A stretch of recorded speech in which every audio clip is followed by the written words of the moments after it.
தங்கம் விற்கிற விலைக்கு தங்க தாலிய அரவானுக்காக காணிக்கையாக செலுத்தும் திருநங்கைகள். கிட்டத்தட்ட ஒவ்வொரு திருவிழாவுக்கும் 400 இருந்து 500 தங்க தாலிகள் காணிக்கையா வருவாங்க. எங்க தெரியுமாங்க? கூவாகம் கூத்தாண்டவர் கோயில் திருவிழா தாங்க. கூவாகம் கூத்தாண்டவர் கோயில் திருவிழா மிக முக்கியமான நிகழ்வு என்ன அப்படின்னு கேட்டீங்கன்னா, திருநங்கைகள் தாலி கட்டுற நிகழ்வு. அப்படி திருநங்கைகள் கட்டுற தாலியை மறுநாள் தாலி அறுப்பு நிகழ்வுல அறுத்துருவாங்க.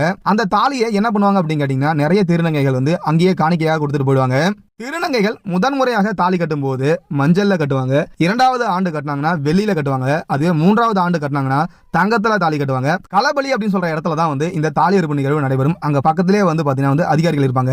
அவங்க கிட்ட அந்த காணிக்கையாக செலுத்தப்படுற தாலியை எடுத்து கொடுப்பாங்க. அவங்க அந்த தாலியை உரசி பார்ப்பாங்க. இது தங்கம் அப்படின்னு உறுதிப்படுத்ததுக்கு அப்புறம் எடை போட்டு அதுக்கான ரசீதை அந்த திருநங்கை கிட்டே கொடுத்துருவாங்க. இப்படி காணிக்கையாக செலுத்தப்படுற தங்க தாலிகள் பாத்தீங்கன்னா கிட்டத்தட்ட ஒரு வருஷத்துக்கே பாத்தீங்கன்னா 400 இருந்து 500 வரும் அப்படின்னு சொல்லிட்டு இங்க இருக்கவங்க நம்ம கிட்ட சொன்னாங்க. இப்பெல்லாம் தங்கம் பாத்தீங்கன்னா கிட்டத்தட்ட 55,000 மேல ஒரு பவுன் போயிடுச்சு. தங்கம் விற்கிற விலைக்கு கூத்தாண்டவர் மேல கொண்ட பக்தியால